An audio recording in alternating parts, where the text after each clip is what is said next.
ಓಂ ವಿಶ್ವಕರ್ಮ ಓಂ ಗುರುಬ್ರಹ್ಮ ಗುರುವಿಷ್ಣು ಗುರುದೇವೋ ಮಹೇಶ್ವರ ಗುರು ಸಾಕ್ಷಾತ್ ಪರಬ್ರಹ್ಮ ತಸ್ಮೈ ಶ್ರೀ ಗುರುವೇ ನಮಃ. ಇವತ್ತು ಗುರುವಾರ ಶ್ರೀ ಗುರು ಮೌನೇಶ್ವರರನ್ನು ಸ್ಮರಣೆಯನ್ನು ಮಾಡೋಣ.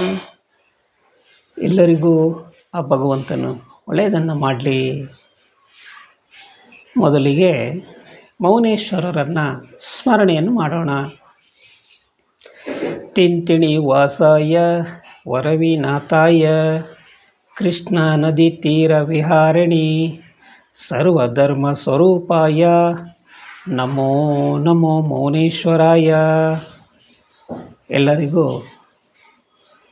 ಆ ಭಗವಂತನ ಸ್ವರೂಪನಾದಂಥ ಶ್ರೀ ಮೌನೇಶ್ವರರ ಅನುಗ್ರಹವು ಎಲ್ಲರಿಗೂ ಇರಲಿ ಅಂತ ನಾವು ಕೇಳ್ಕೊಳ್ಳೋಣ. ಇವತ್ತು ನಾವು ಮೌನೇಶ್ವರರ ವಚನವನ್ನು ತಿಳಿಯೋಣ. ಆ ವಚನವನ್ನು ತಿಳಿದ ನಂತರ ನಾವು ಉಳಿದಂಥ ವಿಚಾರವನ್ನು ನಾವು ಮಾತಾಡೋಣ.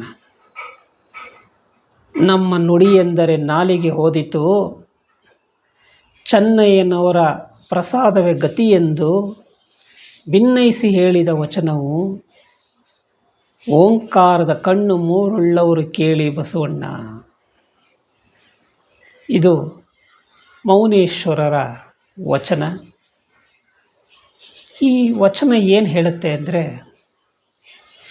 ನನ್ನ ಹೇಳಿದ ಮಾತು ಅಂದಮೇಲೆ ಮಾತು ಹೇಳ್ತಾರಲ್ಲ, ನಾನೊಂದು ಸಲ ಮಾತು ಕೊಟ್ಟರೆ ಅದಾಗಲೇಬೇಕು, ಅದೇ ಥರ ನಾನು ನಡ್ಕೊಳ್ತೀನಿ ಅಂತ. ಹಾಗೆ ಮೌನೇಶ್ವರರು ಹೇಳ್ತಿರುವಂಥ ಈ ವಚನ, ನಾನು ಹೇಳಿದ ಮೇಲೆ ಮುಗೀತು, ನನ್ನ ಮಾತು ಅಂದಮೇಲೆ ನನ್ನ ಮಾತಿಗೆ ಬದ್ಧನಾಗಿರ್ತೀನಿ, ನಾನು ನಡ್ಕೊಳ್ತೀನಿ.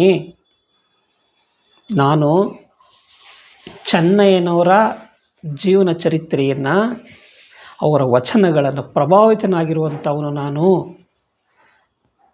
ಅವರ ಜೀವನ ಚರಿತ್ರೆಯನ್ನು ತಿಳ್ಕೊಂಡವನು ನಾನು.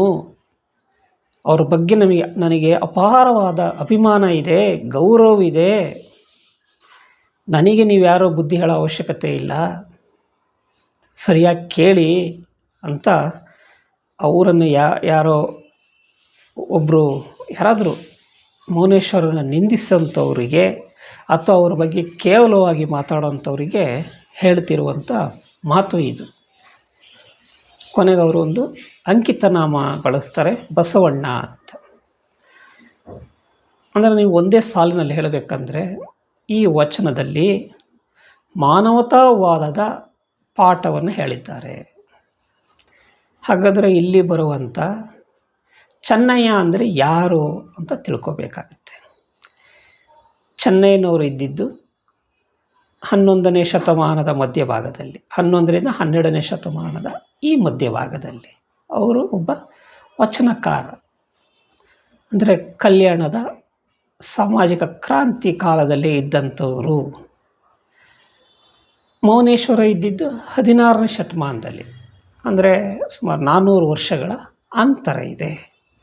ಅದಕ್ಕೆ ಮೌನೇಶ್ವರರು ಹೇಳ್ತಾ ಇದ್ದಾರೆ, ನಾನು ಚೆನ್ನಯ್ಯನವರ ಜೀವನ ಚರಿತ್ರೆಯನ್ನು ಅವ್ರ ಬಗ್ಗೆ ತಿಳ್ಕೊಂಡು ಅವ್ರ ಬಗ್ಗೆ ಭಕ್ತಿ ಭಾವದಿಂದ ಅಪಾರವಾದ ಗೌರವನ ಇಟ್ಕೊಂಡವನು ನಾನು. ನನಗೆ ನೀವು ಬುದ್ಧಿ ಹೇಳಿಬಿಡಿ, ನನಗೆಲ್ಲ ಮಾನವರು ಒಂದೇ ಅಂತ ಅವ್ರು ಹೇಳ್ತಾ ಇದ್ದಾರೆ. ಇದೇ ರೀತಿ ಈ ಹಳೆಯ ಒಂದಷ್ಟು ವಚನಗಳನ್ನು, ನಮ್ಮ ವಚನಗಳು ನೀವು ನೋಡಿದರೆ ಅಲ್ಲಿ ಒಂದು ಕಡೆ ಹೇಳ್ತಾರೆ ಏನಂತ, ಏಸು ಜನ್ಮದಲ್ಲಿ ಕಶ್ಯಪನ ಮಗ ನಾನು, ವೇಶ್ಯೆಯ ಮಕ್ಕಳು ಜಗವೆಲ್ಲ ಅಂತ. ನೋಡಿ, ಅಲ್ಲಿಯ ಒಂದು ವಚನಕ್ಕೂ ಇಲ್ಲಿಯ ಒಂದು ವಚನಕ್ಕೂ ಎಷ್ಟು ವೈಚಾರಿಕತೆಯ ಬಗ್ಗೆ ಹೇಳಿದ್ದಾರೆ ಅಂತ. ಅಲ್ಲಿ ನಾನು ಕಶ್ಯಪನ ಬ್ರಹ್ಮನ ಮಗ, ನನ್ನ ಜೀನು ಎಂಥ ವಂಶದಲ್ಲಿ ಬಂದಿದೆ ಗೊತ್ತಾ, ಫಸ್ಟ್ ನನ್ನ ಬಗ್ಗೆ ತಿಳ್ಕೊಬಿಡಿ, ನನಗೆ ಗೊತ್ತು ನಾನು ಯಾರು ಅಂತ. ನಮ್ಮದು ಒರಿಜಿನಲ್ ಜೇನ್, ನೀವುಗಳು ನನಗೆ ಬೈತಾ ಇದ್ದೀರಲ್ಲ, ನೀವುಗಳು ನಿಮ್ಮ ಜೀನನ್ನು ನೋಡಿ ಫಸ್ಟು ನಿಮ್ಮ ವಂಶಾವಳಿ ನೀವು ಹೆಂಗೆ ಬಂದಿರಿ, ಹೆಂಗೆ ಹುಟ್ಟಿದಿರಿ ಅಂತ ಹೇಳಿ ಅಂತ ಅದ್ರ ಅರ್ಥ ಇರುತ್ತೆ. ಅದೇ ಇಲ್ಲಿ ವಚನದಲ್ಲಿ ಏನು ಹೇಳ್ತಾ ಇದ್ದಾರೆ ಅಂದರೆ, ಇಂಥ ವಂಶದಲ್ಲಿ ಹುಟ್ಟಿದವನು ನಾನಿವತ್ತು 12ನೇ ಶತಮಾನದಲ್ಲಿ ಇದ್ದಂಥ ಮಾದಾರ ಚೆನ್ನಯ್ಯನವರ ವಚನಗಳನ್ನು, ಜೀವನ ಚರಿತ್ರೆಯನ್ನು ಕಲಿತು ತಿಳ್ಕೊಂಡು ಜೀವನದಲ್ಲಿ ಅಳವಡಿಸ್ಕೊಂಡವನು ನಾನು. ಅವ್ರ ಬಗ್ಗೆ ನನಗೆ ಅಪಾರವಾದ ಗೌರವ ಇದೆ, ಭಕ್ತಿ ಇದೆ. ನನಗೆ ನೀವ್ಯಾರು ಬುದ್ಧಿ ಹೇಳೋ ಅವಶ್ಯಕತೆ ಇಲ್ಲ. ನೀವೆಲ್ಲ ಮಾನವ ಜನ್ಮ ಒಂದೇ. ಮಾನವರು ಮಾನವರಾಗಿ ಬದುಕಬೇಕು. ಮಾನವರಾಗಿ ಬದುಕದೆ ಹೋದರೆ ನೀವೆಂಥ ಮೂರ್ಖರು. ಮಾನವ ಜನ್ಮಕ್ಕೆ ಜನ್ಮ ತಾಳಿದ್ದಕ್ಕೆ ಬೆಲೆಯೇ ಇಲ್ಲ ಅಂತ ಅವ್ರು ಹೇಳ್ತಾರೆ. ನಿಜಕ್ಕೂ ಅದ್ಭುತವಾದಂಥ ಒಂದು ವಚನ ಅವರ ಮಾತುಗಳು.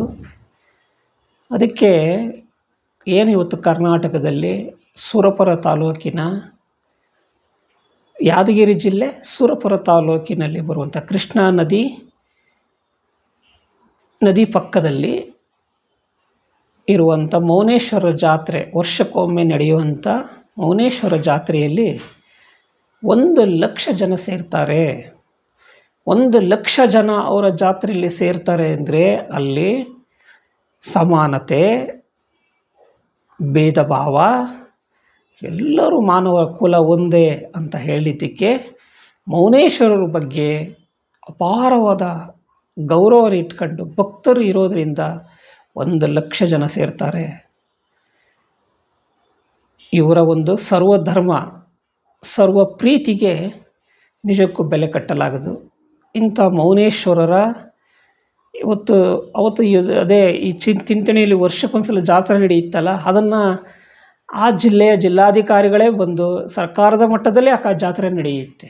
ನಿಜಕ್ಕೂ ಇಂಥ ಮಹಾತ್ಮರ ಜಯಂತಿ ಇಡೀ ಕರ್ನಾಟಕದಾದ್ಯಂತ ಆಚರಣೆ ಮಾಡಬೇಕು. ಯಾಕೆ ಅಂದರೆ ಸರ್ವ ಸಮಾನತೆಯನ್ನು ಬೋಧಿಸೋಂಥ ಮಹಾಮಹಿಮರು. ಬಹುಶಃ ಎಲ್ಲರನ್ನು ಒಗ್ಗೂಡಿಸುವಂಥ, ಎಲ್ಲ ಸಮಾಜಗಳ ಶೋಷಿತ ಸಮಾಜಗಳನ್ನು ನಾಯಕರನ್ನಿಸ್ಕೊಂಡಂಥವ್ರು. ಇಂಥವರ ಜಯಂತಿ ನಿಜಕ್ಕೂ ಎಲ್ಲ ಜಿಲ್ಲಾ ಎಲ್ಲ ರಾಜ್ಯ ಮಟ್ಟದಲ್ಲೇ ನಡೀಬೇಕು ಅನ್ನೋದು ನಮ್ಮ ಆಸೆ. ಇಂಥ ಮಹಾತ್ಮರನ್ನು ನೆನೆಸ್ಕೊಳ್ತಾ ಇವತ್ತಿನ ಗುರುವಾರದಲ್ಲಿ ನೀವೆಲ್ಲ ಅವರ ವಚನವನ್ನು ಕೇಳಿ ಸಂತೃಪ್ತರಾಗಿದ್ದೀರಿ ಅನ್ನೋದು ನಮ್ಮ ಭಾವನೆ. ಇದನ್ನು 4 ಜನಕ್ಕೆ ತಿಳಿಸಿದರೆ, 4 ಜನಕ್ಕೆ ತಿಳಿದು ಮೌನೇಶ್ವರರ ಬಗ್ಗೆ ತಿಳ್ಕೊಂಡಿದ್ದೆ ಆದರೆ ನಾವು ಮಾಡಿದ್ದಂಥ ಈ ಒಂದು ವಚನ ಹೇಳಿದ್ದಕ್ಕೂ ಸಾರ್ಥಕ ಆಯಿತು ಅನ್ನೋದು ನಮ್ಮ ಭಾವನೆ. ನಾವು ಈ ವಚನಗಳನ್ನು ಮೌನೇಶ್ವರರ ಬಗ್ಗೆ ಹಲವು ಗ್ರಂಥಗಳನ್ನು ಅಧ್ಯಯನ ಮಾಡಿ, ಹಲವು ಮಹಾಮಹಿಮರು ಬರೆದಂಥ ಗ್ರಂಥಗಳಿಂದ ಇವರ ವಚನಗಳನ್ನು ಆಯ್ಕೆ ಮಾಡ್ಕೊಂಡಿದ್ದೀವಿ. ಅವರೆಲ್ಲರಿಗೂ ಕೂಡ ನಾವು ವಂದನೆಗಳನ್ನು ಹೇಳುತ್ತಾ, ಎಲ್ಲರಿಗೂ ಇವತ್ತಿನ ಗುರುವಾರ ಶುಭವಾಗಲಿ, ಶುಭ ದಿನವಾಗಲಿ ಅಂತ ನಾವು ಕೇಳ್ಕೊಳ್ತೀವಿ. ಆ ಭಗವಂತನು ನಿಮ್ಮೆಲ್ಲರಿಗೂ ಒಳ್ಳೆಯದನ್ನು ಮಾಡಲಿ. ನಮಸ್ಕಾರ.